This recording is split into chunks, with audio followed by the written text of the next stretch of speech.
Sir, केस number 468चा मी संपूर्ण अभ्यास केलाय. ज्या ठिकाणी गुन्हा घडला त्या ठिकाणापासून 400 मीटर अंतरावर एक सीसीटीव्ही कॅमेरा आहे आणि त्या सीसीटीव्ही कॅमेऱ्याचे रेकॉर्ड चेक केल्यावर एक समजते की त्या ठिकाणी त्या दिवशी प्रतापराव 8 ते 10 लोकांसोबत गप्पा मारत उभे होते. त्या 8 ते 10 जणांपैकी कोण गुन्हेगार आहे हे सध्या तरी दर्शवता येणार नाही. त्या दिवशी प्रतापरावांच्या आधी त्यांची बायको घराबाहेर पडली आणि नंतर प्रतापराव.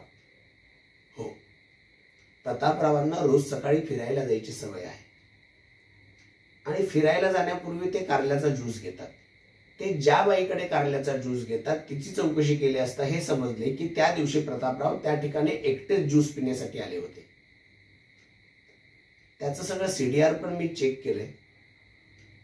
तसे त्या दिवशी प्रतापरावांना बरेचसे कॉल येऊन गेले, पण अजून तरी रेकॉर्ड्स मिळू शकले नाही. ती पण प्रोसेस चालू आहे. पण हो सर, एक महत्वाची गोष्ट, ज्या दिवशी गुन्हा घडला त्याच्या आदल्या दिवशी म्हणजे 29 तारखेला प्रतापरावांनी एक ITR पोलीस स्टेशनमध्ये दाखल केला होता.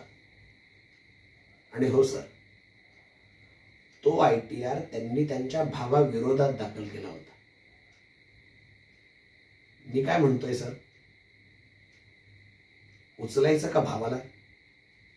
एक 2-4 फटके दिले ना, अगदी पोपटासारखा बोलायला लागेल.